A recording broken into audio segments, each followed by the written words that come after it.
नाशिक जिल्ह्यातील कामगारांच्या विविध प्रलंबित मागण्यांसाठी कामगार संयुक्त संघटना कृती समितीच्या वतीनं आज 16 फेब्रुवारी रोजी एक दिवसीय औद्योगिक बंद पुकारण्यात आलाय। कामगारांच्या वतीनं विविध मागण्यांसाठी शुक्रवारी सकाळी 10 वाजता नाशिक शहरातील अनंत कान्हेरे मैदान ते जिल्हाधिकारी कार्यालय असा भव्य मोर्चा काढण्यात येणार आहे।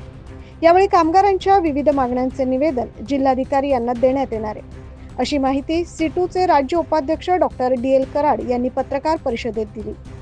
बेरोजगारी आहे, कामगार कायदे उद्ध्वस्त केलेले आहेत, शेतकऱ्यांच्या शेतीमालाला भाव नाही आहे, MSPचा कायदा झाला पाहिजे ती मागणी आहे आणि सगळ्या सार्वजनिक संस्था सेवांची विक्री चालू आहे। अनेक सरकारी उद्योग अदानी अंबानीला हँडओव्हर करण्याचं काम चालू आहे। रेल्वे स्टेशन, कोळसा खाणी, इलेक्ट्रिसिटी, कुठलंही नाव घ्या तुम्ही, प्रत्येक गोष्ट ही खाजगी कॉर्पोरेट कंपन्याला देण्याचं चाललं आहे। त्याच्यातल्या बऱ्याचशा गोष्टी देऊन पण झालेल्या आहेत, विमानतळं देऊन झालेले आहेत। तर मोठ्या प्रमाणावर सार्वजनिक मालमत्तेची विक्री करणं ह्या मोदी सरकारच्या काळामध्ये होतं आणि एवढी महागाई बेरोजगारी वाढत असताना, देश विकायला काढलेला असताना त्याची मात्र चर्चा होऊ दिली जात नाही। राम मंदिराची चर्चा होते, 370 कलमची चर्चा होते, आता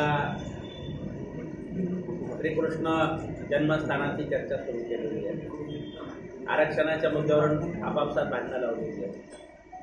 तर संबंध देशाला एक वेगळं वळण लावण्याचं काम सत्ताधाऱ्यांनी सुरू केलं आहे आणि त्याच्यामध्ये 90% जो सामान्य माणूस आहे, त्या 90% सामान्य माणसाच्या जगण्याचे जे प्रश्न आहेत त्या प्रश्नाकडे हेतुपुरस्सर दुर्लक्ष केलं जात आहे आणि फक्त कॉर्पोरेट कंपन्यांचा फायदा होईल अशा पद्धतीचा कारभार चालू आहे।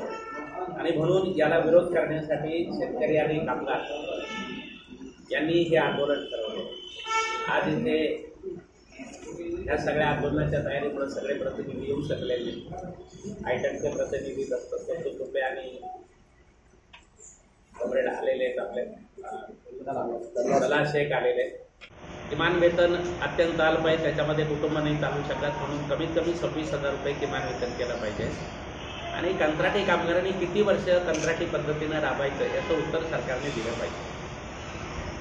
5-10 वर्ष लोक कंत्राटी पद्धतीनं काम करतात, ते त्यांना कायम केलं जात नाही। तर हे कसं काय चालू शकतं? असं मोठमोठ्या कंपन्या आहेत, 50 कामगार परमनंट आहेत आणि 500 कामगार कॉन्ट्रॅक्टमध्ये काम करतात। ही परिस्थिती काही चालू शकत नाही। म्हणून 2 मागण्या आहेत आमच्या की जे कामगार वर्षानुवर्षे काम करतात हे कंत्राटी पद्धतीनं त्यांना कायम केलं पाहिजे आणि सगळ्या कामगारांसाठी किमान वेतन कमीत कमी 26,000 रुपये केलं पाहिजे, हे आमची अत्यंत महत्त्वाची मागणी आहे। त्याचबरोबर अनेक कारखाने बंद पडलेले आहेत, परंतु कामगारांना त्यांचे कायदेशीर हिशोब मिळालेले नाही। तर कायदेशीर हिशोब मिळण्याचं बँका कारखाने ताब्यात घेतात आहे, विकतात आहे आणि त्यांचं कर्ज वसूल करतात आहे, परंतु कामगारांना मात्र ग्रॅच्युटी पण मिळत नाही, प्रॉव्हिडंट फंडाचे पैसे मिळत नाही, काही मिळत नाही कामगारांना आणि वर्षानुवर्ष संघर्ष चालू आहे।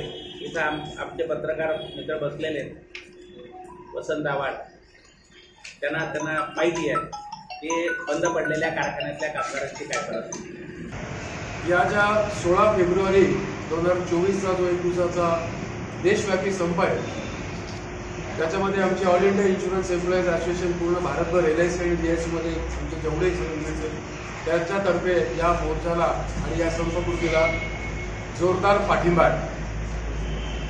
याच्यामध्ये या मागण्या आमच्या ज्या आहेत, सुमारे 10 वर्षापूर्वी LICची कर्मचारी संख्या 1.25 लाखाच्या वरती होती पूर्ण ऑल इंडियामध्ये। आज मार्च 2024च्या अखेर 23च्या अखेर ती 98,000वरती आली गेली।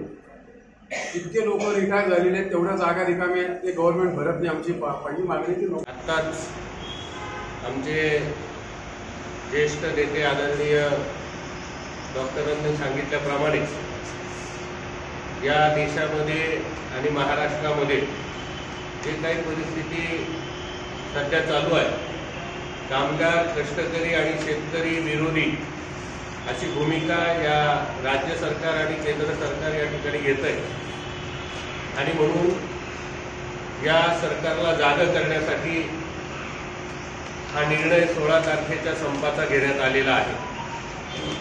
एक गोष्ट प्रकर्षाने सांगावी लागते की आत्ताच डॉक्टरांनी सांगितल्याप्रमाणे कामगार मंत्री ज्या जिल्ह्यामध्ये जातात, खऱ्या अर्थाने त्या जिल्ह्यातल्या ज्या काही कामगार संघटना आहेत, यावेळी सीताराम ठोंबरे, देविदास आडोळे, मोहन देशपांडे, दत्तू तुपे, संतोष काकडे, तलाश शेख, आयटक व वीज कामगार, LIC, MSMR, वैद्यकीय संघटनेचे पदाधिकारी उपस्थित होते। 9 न्यूज महाराष्ट्रासाठी प्रतिनिधी ज्ञानेश्वर आंधळे।